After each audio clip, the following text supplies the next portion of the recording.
So first I wanted to introduce Dovie Holland. Dovie is the US-Afghan Council, US-Afghan Women Council Managing Director. She is one of the mentors and one of our inspired leaders that press ahead and encourage us, give us hope and encourage us to continue on this mission. With U.S. State Department, she joined the US-Afghan Women's Council as Executive Director in August of 2023. She is a career Foreign Service officer who served as Deputy Economic Counselor at the U.S. Embassy in Jakarta from 2020 to 2023, where she covered economic issues, including macroeconomic analysis, the financial sector, terrorist finance, and sanctions.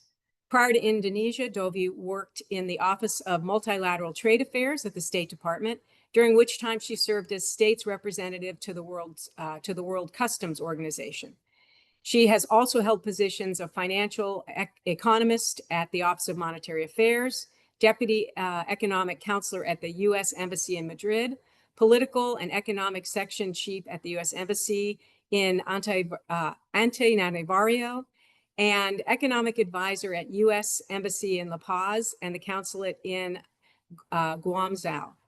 Before joining the State Department, Dovie worked for the microfinance organization Axion International to improve access to financial services for underserved communities. And while in law school, she worked with clients on asylum cases at the Harvard Immigration and Refugee Clinic. And she maintains a strong interest in supporting Afghan issues. Dovie holds a master's degree in public administration from Harvard Kennedy School, a Juris Doctorate from Harvard Law School, a Bachelor of Arts in Ethics, Politics, and Economics from Yale University, and she is married and has 2 daughters. Dovie, welcome. Welcome. Thank you so much for joining us, and we are delighted to hear your comments this morning. Thank you so much, Michelle, for that kind introduction. And a special thank you to Mushkan Jan for inviting me to speak on behalf of the US-Afghan Women's Council. We're so happy to have Mushkan and Eagle Online Academy as members of the council. And it's a true honor to be here with all of you today to celebrate the launch of the Eagle Tutoring program. This is an inspiring and timely initiative that reflects the heart of what we believe in, the power of education and the strength of Afghan women. Since its founding in 2002 as a public-private partnership, the US-Afghan Women's Council has worked to support Afghan women and girls through our 4 core values: education, health, economic empowerment, and community leadership.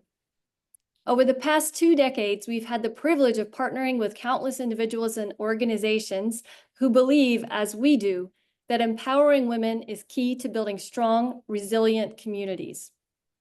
Today's launch of the Eagle Tutoring program is especially meaningful and much needed. Eagle Tutoring embodies the Council's mission in action. It's not just an online education tutoring program, it's a bridge. It's an initiative that aligns resources with unmet needs, transforms education into empowerment, and creates access to good quality and flexible employment opportunities for women. Online job opportunities for Afghan women are desperately needed, as we heard. The employment situation for women in Afghanistan is dire. The Taliban has denied women employment rights and opportunities, particularly in the formal sector.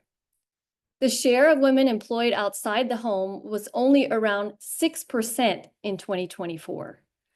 The exclusion of women from the labor market has forced children, particularly boys, to take on work responsibilities. Those women who do work outside the home face discrimination, transportation difficulties, and threats.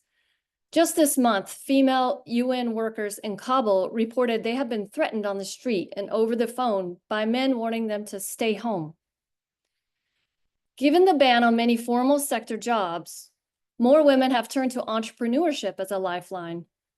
This is also not an easy road, however, with women forced to sell their products in women-only markets with few customers. A UNDP survey noted serious obstacles for women entrepreneurs in Afghanistan, including discrimination, operational constraints, and a lack of access to capital. Restrictions on women's mobility have added to the challenges, with 73% of the women surveyed reported being unable to travel even to local markets without a male escort. Women, so they've also turned to working from home. More female-headed households are engaged in home-based work compared to male-headed households, reflecting the pressure that is forcing women from public life. In the past 2 years, home production has increased. Last year, half of female-headed households relied on home-based production. Women working from their homes turn to informal employment to support their families, but they often lack job security and they earn little. 3 out of 4 Afghans are struggling to meet their basic needs, and female-headed households suffer more severe deprivation. By training Afghan women to become certified Dari and Pashto language tutors, Eagle Tutoring provides them with valuable skills and income, while also supporting Afghan children, many of whom are growing up in exile, disconnected from their cultural and linguistic roots. أنا جربت مش ما خليني ميكني كمان. This is the kind of thoughtful, sustainable work that makes a lasting impact. And it continues the important legacy of Eagle Online Academy, which we've just heard has reached over 2,000 graduates. We are deeply inspired by Eagle Online Academy's vision and proud to stand beside them in launching this new chapter. The Council celebrates their ongoing work to build pathways of hope and opportunity. As we look ahead, I want to briefly highlight that many of our Council members continue to lead meaningful work in Afghanistan, supporting small business and running health and education programs, all rooted in the same belief that Afghan women are agents of change. And when given the tools, the trust, and the chance, they don't just improve their own lives, they uplift entire communities and shape the future of their country. To everyone who made this initiative possible, thank you. Your dedication and compassion are building something powerful. We at the Council are proud to walk this path with you, and we remain committed to continuing this important work together. Thank you so much again to Mushkan, and I really look forward to hearing from the tutors later on.